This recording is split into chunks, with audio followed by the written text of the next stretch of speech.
భయపడి పారిపోయి పడిన కష్టాలు చాలు, ఎక్కడున్నా వచ్చేయండి. అక్కడికొస్తే ఏమవుతుందో తెలుసుగా. సుభద్రక దగ్గరుండి మీకు పెళ్లి చేస్తానంటుంది. ఇప్పుడు నువ్వు ఎక్కడున్నావని పట్టుకోవాలి, ఎలా కాపాడుకోవాలి? మినిస్టర్ అంకుల్ ఉన్నారుగా, ఆయన హెల్ప్ తీసుకోండి.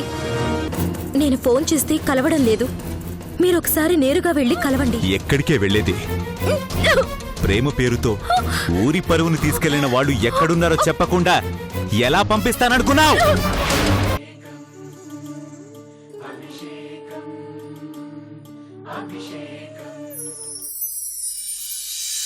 ఎవరన్నా చూస్తే ఏమవుతుందా అని భయపడుతున్నారు.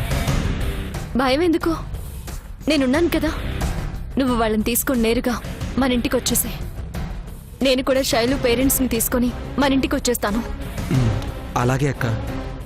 చైతన్య, అక్క. అలాగే అబ్బాయి వాళ్ళ అమ్మా నాన్నని తీసుకొని మన ఇంటికి వచ్చేసే. సరే అక్క.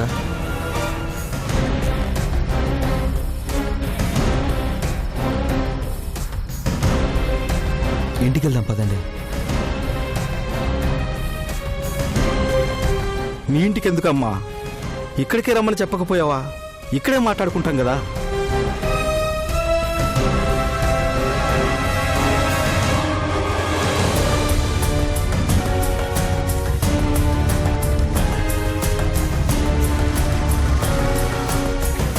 పైగా వాళ్ళ అమ్మా నాన్నని కూడా పిలిపించమంటున్నావు, ఎందుకమ్మా వాళ్ళంతా? వాళ్ళిద్దరూ నా మాట మీదే వచ్చారు, ఇచ్చిన మాట తప్పలేను.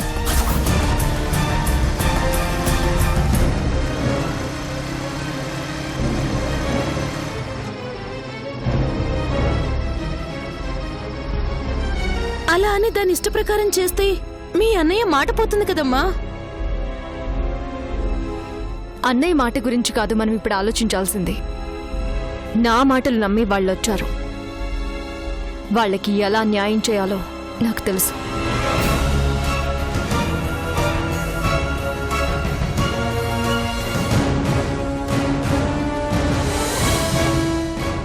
ఈ విషయం హరి గారికి తెలిస్తే ఇంకేమైనా ఉందా? అవన్నీ నేను చూసుకుంటాను కదా, మీరు బయలుదేరండి.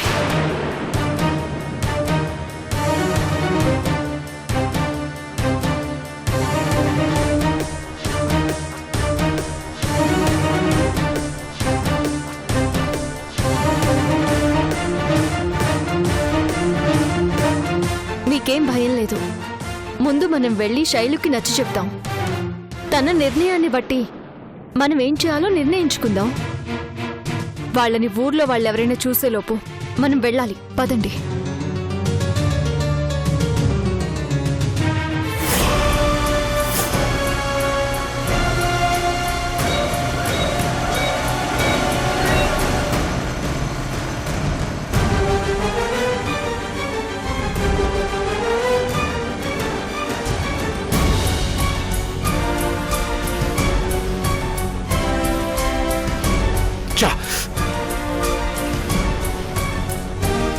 శైలుని వాళ్ళ లవర్ని చైతన్య తీసుకెళ్తున్నాడేంటి? సరే, ఊర్లోకి వచ్చారుగా, ఎక్కడికి పోతారు ఇంకా?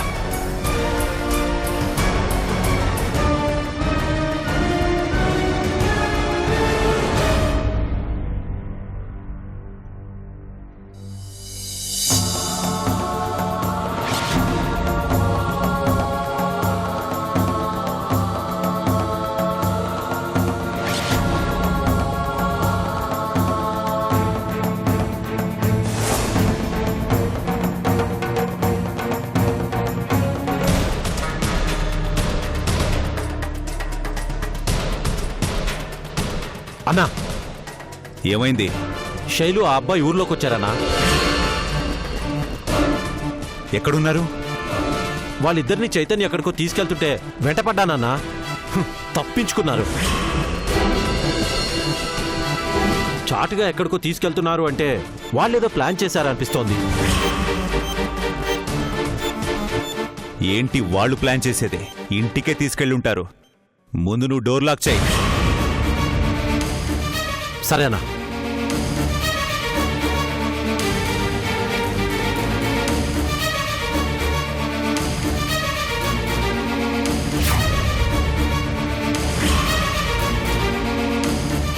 అన్నా, వెళ్దామా? పద.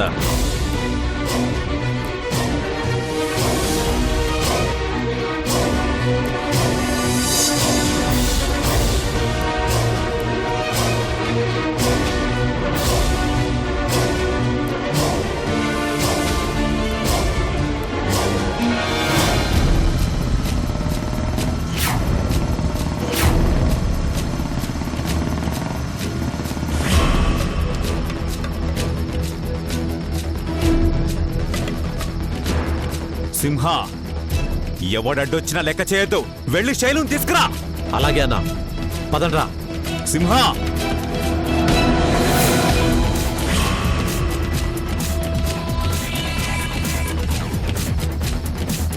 Licensed revolver, fully loaded. ఎవ్వరు అడ్డం వచ్చినా ఈ బుల్లెట్లు బహుమతిగా ఇచ్చాయి. పోయే ప్రాణం వాళ్ళదే అయినా ప్రతి చావుకి కారణం నేనే అవుతాను. అవసరమైతే జైలుకు వెళ్తాను. కమాన్. సరే అన్నా.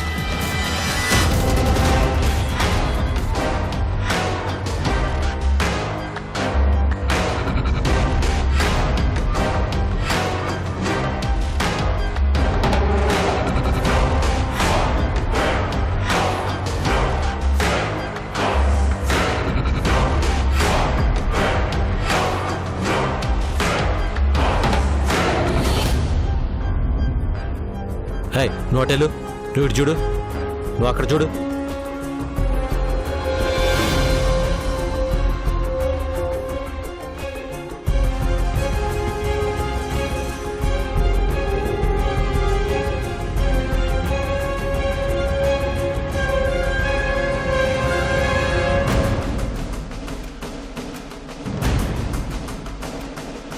ఏమైందిరా?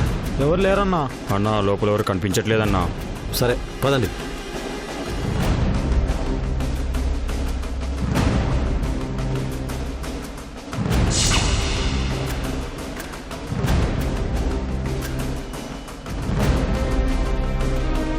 రేయ్, నువ్వు అక్కడికి వెళ్ళి ఎత్తుకో, నువ్వు ఇక్కడ వెళ్ళి ఎత్తుకో, నువ్వు ఇక్కడ చూడు.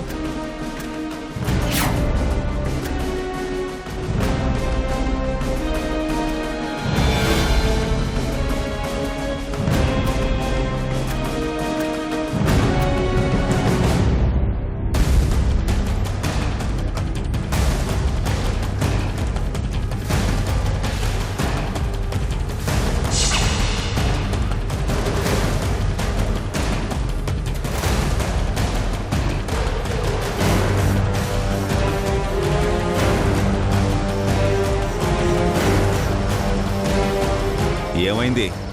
ఇంట్లో ఎవరూ లేరనా? ఉండరు.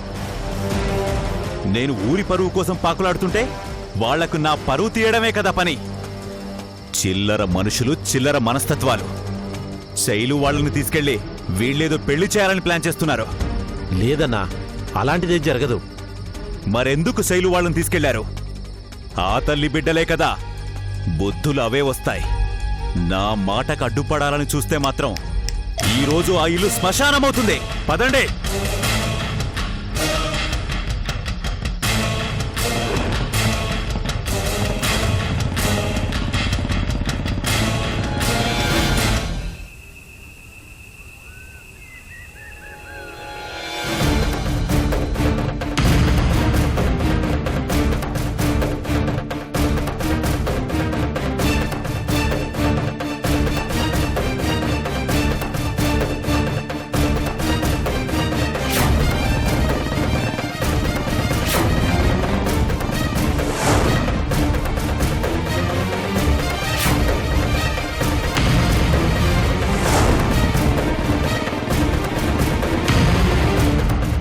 అదేంటక్క, ఇంటికి రమ్మని చెప్పి తీరా బయలుదేరాక గుడికి రమ్మనా? ఇంటి దగ్గరికి రప్పిద్దాం అనుకున్నాను, కానీ మళ్ళీ ఎందుకో నలుగురు చూస్తారేమో, అన్నయ్యకి తెలిస్తే అనుమానం వస్తుందని ఇక్కడికే రమ్మని చెప్పాను. ఏయ్, ఏంటి ఈ పని? మీరు ఆగండి. శుభవాని పెళ్లికి అన్ని ఏర్పాట్లు చేసుకున్నాక ఇలా వెళ్ళిపోతే మా పరువేం కావాలి?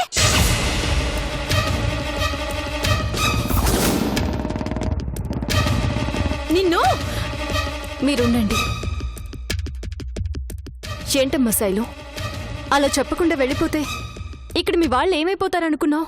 నేను తనని ప్రేమించాను, నాతో సంబంధం లేదు అన్నట్లు వాళ్ళ ఇష్టానికి ఎవరితోనో చూసి ముహూర్తాలు పెట్టుకుంటే నేనేం చేయను? నోర్మోయ్, మా ఇష్టం కాకపోతే నీ ఇష్టమా? హరిగారు చూసిన సంబంధం ఏది?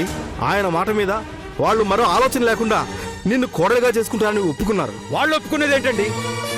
నాన్న ఈ అమ్మాయిని ప్రేమిస్తున్నాను అంటే నేనేమన్నా కాదన్నానా? మా అబ్బాయి ఇష్టమే నా ఇష్టం.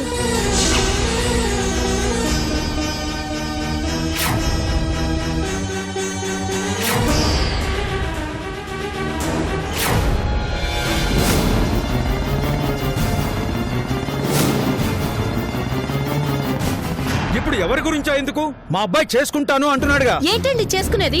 అవతల పెళ్లికి అన్ని ఏర్పాట్లు చేసుకున్నాం. ఈ పెళ్లి జరగాలి. పెళ్లి జరగాలని మీరంటున్నారు. పిల్లలు వాళ్ళ ఇష్టం గురించి కూడా ఆలోచించారుగా. పిల్లల ఇష్టం గురించి ఆలోచించే అవకాశం వాళ్ళు ఇవ్వాలి కదా. వాళ్ళ ఇష్టానికి వాళ్ళు వెళ్ళిపోతే ఇక్కడ బాధపడేది ఎవరు? అందుకని ఇష్టం లేని పెళ్లి చేసుకుని జీవితాంతం బాధపడమంటారా? బాధ? ఎందుకు బాధ? ఇష్టం లేని మనిషి ముందు తల వంచుకుని తాళి కట్టించుకుంటే మిగిలేది బాధ కాక ఇంకే ఉంటుంది. అలా అయితే నీకిష్టమైన ఇతరుని పెళ్లి చేసుకుంటే జీవితాంతం బాధ అనేది ఉండదు అని హామీ ఇవ్వగలవా? శైలు అంటే నాకు ప్రాణం అండి. తనకి జీవితాంతం ఏ కష్టం కలగకుండా నేను చూసుకుంటాను. కష్టం ఇష్టం మన బీరువాల దాచుకున్న డబ్బులు కాదు, దాన్ని నచ్చినట్టు వాడుకోవడానికి. 4 రోజులు ఊరు దాటితేనే వాడిపోయిన మీ మొహాలు చెప్తున్నాయి మీరు ఎలా ఉండగలరనేది. ఇందులో తన తప్పేమీ లేదు. ఆడదాని కష్టానికి అబ్బాయి తప్పు ఎప్పుడూ ఉండదు. గుడ్డిగా వాళ్ళని నమ్మి ఒకరి కోసం అందరినీ వదులుకునే నీలాంటి వారితే తప్పు. అక్క, పెళ్లి జరిపిస్తాను రమ్మని చెప్పి ఇలా మమ్మల్ని విడదీయాలని చూస్తున్నారా? విడదీయాలి అనుకుంటే మిమ్మల్ని రిసీవ్ చేసుకోవడానికి పొలిమేరల్లో నా తమ్ముడు ఉండేవాడు కాదు, మా అన్నయ్య ఉండేవాడు.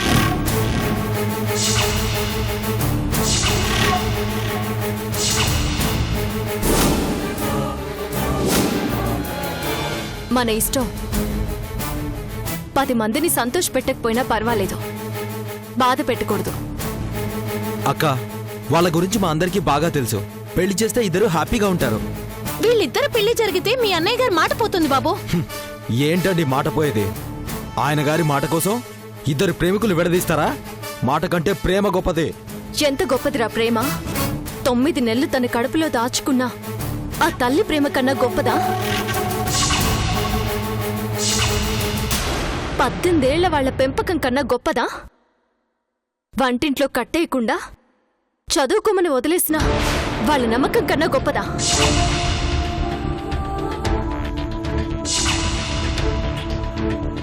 అంత నమ్మకం ఉన్నప్పుడు మా పెళ్లి కూడా చేయమనక్క. నువ్వు నమ్మితే అది నమ్మకం అవదు శైలు, వాళ్ళు నమ్మాలి. 4 మాటలు మంచిగా మాట్లాడితే అది కాదు నమ్మకం అంటే. అందుకే ప్రతి తల్లి తండ్రి తమ కూతురికి పెళ్లి చేయాలంటే 10 మందిని అడిగి 100 సంబంధాలు చూసి అటు 7 తరాలు ఇటు 7 తరాలు విచారించి అప్పుడు తమ బిడ్డని ఆ అబ్బాయికిచ్చి పెళ్లి చేస్తారు. ఇప్పుడు మాకు మాత్రం ఏంటమ్మా? మా గురించి కూడా విచారించుకోమనండి. ఏం అవసరం లేదు మావయ్య. మీ గురించి ఎంక్వైరీ చేసి ఎవరో సర్టిఫికెట్ ఇవ్వాల్సిన అవసరం లేదు. కాపురం చేయాల్సింది నేను. నాకు నమ్మకం ఉంది. ఏంటే నీ నమ్మకం? నీ నమ్మకానికి నీ ఇష్టానికి ఇక్కడ పెళ్లిళ్ళు జరగవు. నీకు సంబంధం చూసింది హరిగారు, నీ తరపున బాధ్యత తీసుకుంది హరిగారు. ఆయన మాట పోగొట్టే పని ఈ ఊర్లోనే జరగదు. అందుకే ఆయన మాట ప్రకారం ఈ పెళ్లి జరగాల్సిందే. జరగదమ్మా.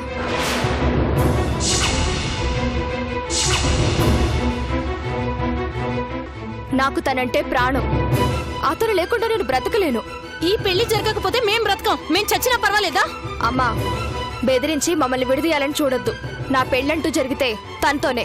అంటే హరిగారి మాట పోయినా పర్వాలేదా? మేం చచ్చినా పర్వాలేదా? నీకు మాత్రం అతనే కావాలి, అంతేనా? మీ ఇష్టం మీరు చెప్పారు, నా ఇష్టం నేను చెప్తున్నాను. నీ ఇష్టం కోసం మేం బలైపోయినా పర్వాలేదన్నమాట. ఒక్కగానొక్క కూతురు అని గారాబం చేసినందుకు మాకు బాగా బుద్ధి చెప్పావే. సరే, అదే నీ నిర్ణయం అయితే మా నిర్ణయం కూడా విను. ఈ రోజుతో మా దృష్టిలో నువ్వు చచ్చినట్టే లెక్క. నా ఆస్తిలో నీకు చిల్లి కూడా ఇవ్వను. ఆస్తినంతా అనాథాశ్రమానికి రాసేస్తా. ఆయనుండగా నాకే ఆస్తి అవసరం లేదు. సరే, అతనంటే నీకు అంత ఇష్టమైనప్పుడు మేం మాత్రం కాదన్నదేముంది? నీ ఇష్ట ప్రకారమే కానివ్వు. చివరిసారిగా కనీసం మళ్ళీ పెళ్ళైనా చూసెళ్తారు. శైలు, మళ్ళీ ఎవరో ఒకరు రాకముందే పెళ్లి చేసుకోండి. అలాగే. రేయ్, గుళ్ళోనే ఉన్నాగా, ఆ దేవుడి ముందే తాళి కడదు కానీ.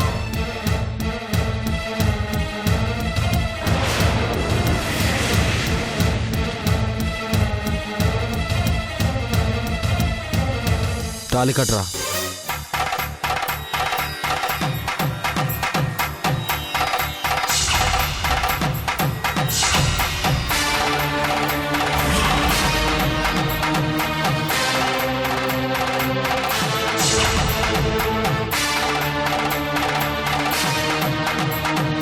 ఆగరా!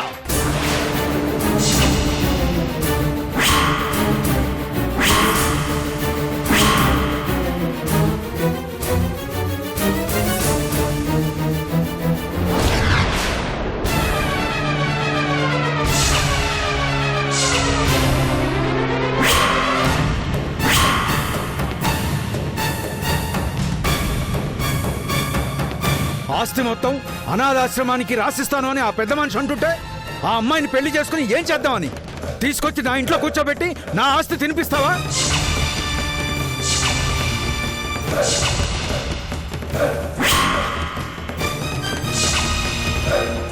ఆ అమ్మాయి ఆస్తి కోసమే కదట్రా ఈ పెళ్లికి ఒప్పుకుంది.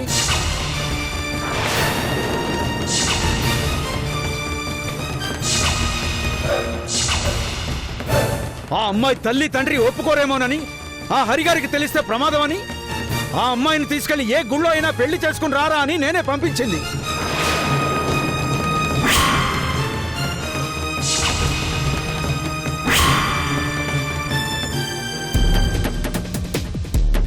పద పద, ఇక్కడే ఉంటే తాళి కట్టించేస్తారు.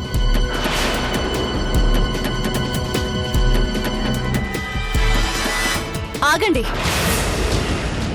అదేంటండి, ఇప్పుడే కదా మీరు అన్నారు వాళ్ళిద్దరూ ప్రేమించుకున్నారు, వాళ్ళిద్దరూ ఇష్ట ప్రకారం పెళ్లి చేద్దాము అని. మరి ఇంతలోనే ఏమైంది? మీరు పెద్ద మనసు చేసుకుని మీ అబ్బాయి చేత ఈ అమ్మాయి మెళ్ళ తాళి కట్టించి మీ దంపతులిద్దరూ 4 అక్షంతలు వేసి వీళ్ళిద్దరిని ఆశీర్వదించండి. ఏంటి ఆశీర్వదించది? మా చేత్తో మట్టి నెత్తిని కొట్టుకోమంటారా?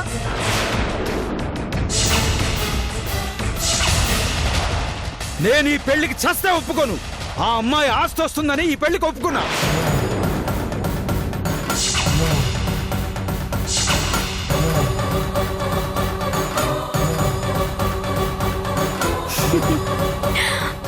మీరిలా మాట్లాడతారని, ఇలాగే జరుగుతుందని నాకు ముందే తెలుసు. మీ ప్రేమ ఆస్తి మీదే అని నేను గెస్ట్ చేశాను. అమ్మాయి కావాలనుకుంటే నేరుగా ఇంటికి తీసుకెళ్లేవారు.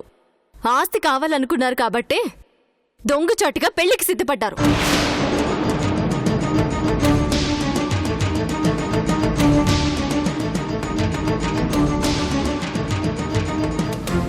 మీ బుద్ధి బయట పెట్టాలని శైలు వాళ్ళ నాన్నకి ముందే చెప్పి ఆస్తి అనే మీ ఆశ మీద నీళ్లు చల్లించాను. ఇంకా నా కళ్ళ ముందే ఉన్నారంటే ఏం చేస్తానో నాకే తెలీదు. వెళ్ళిపోండి.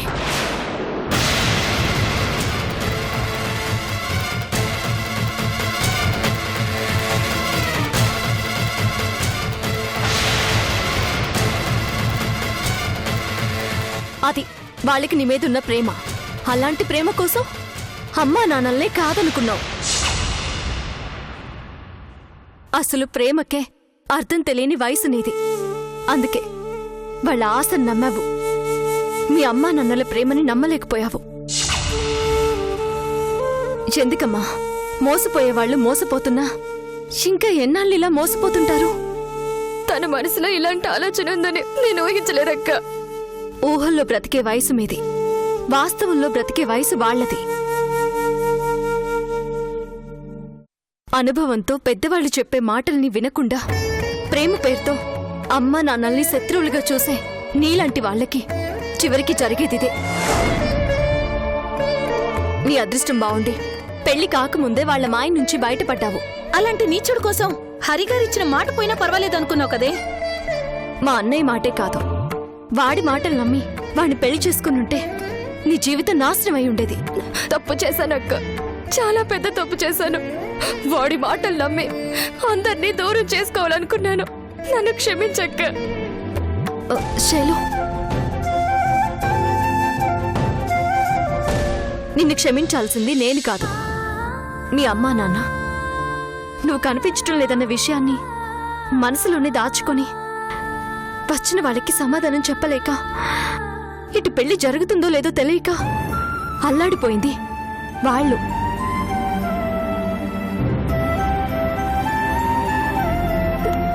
నన్ను క్షమించండి.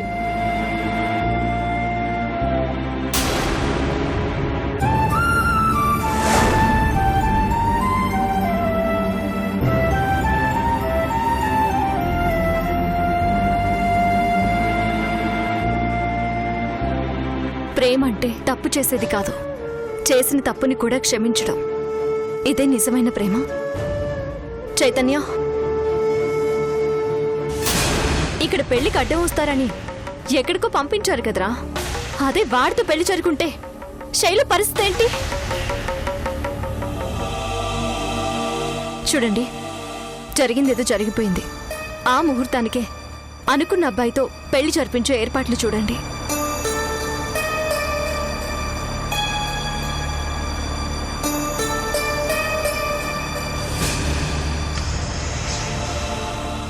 ఈ విషయం మాకు తెలుసని గాని శైలు రావడానికి మేం కారణమని గాని అన్నయ్యకి తెలియాల్సిన అవసరం లేదు.